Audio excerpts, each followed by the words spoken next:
തിരുവല്ലയിലെ CPM വിഭാഗീയതയെ തുടർന്ന് നിർത്തിവെച്ച town north local സമ്മേളനം പൂർത്തിയാക്കാനായില്ല. പ്രതിനിധികൾക്ക് നൽകിയ പ്രവർത്തന റിപ്പോർട്ട് തിരികെ വാങ്ങി. റിപ്പോർട്ടിന്റെ പകർപ്പ് മാതൃഭൂമി ന്യൂസിന്. ലൈംഗിക പീഡന കേസുകളിൽ പ്രതിയായ സജിമോനെതിരെ റിപ്പോർട്ടിൽ വിമർശനം. CK അഭിലാൽ വിവരങ്ങളുമായി ചേരുന്നു. അഭിലാൽ, ഈ റിപ്പോർട്ടിൽ എന്തൊക്കെയാണ് പറയുന്നത്? ഇത് തിരികെ വാങ്ങാനുണ്ടായ ഒരു സന്ദർഭം എന്താണ്? വിശദാംശങ്ങൾ പറയൂ അഭിലാൽ.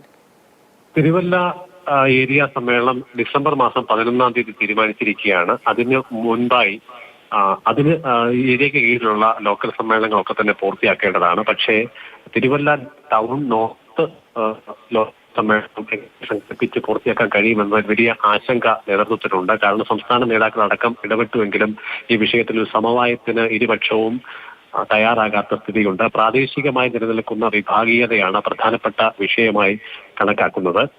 ഈ റിപ്പോർട്ട്, അതായത് ഏതാനും ദിവസങ്ങൾക്ക് മുൻപ് സംഘടിപ്പിക്കപ്പെട്ട ലോക്കൽ സമ്മേളനം പാതി വഴിയിൽ പിരിയുകയായിരുന്നു. വിഭാഗീയത ശക്തമായതിനെ തുടർന്നാണ് ഇത്തരത്തിലൊരു സംഭവം ജനറേറ്റ് ചെയ്യപ്പെട്ടത്.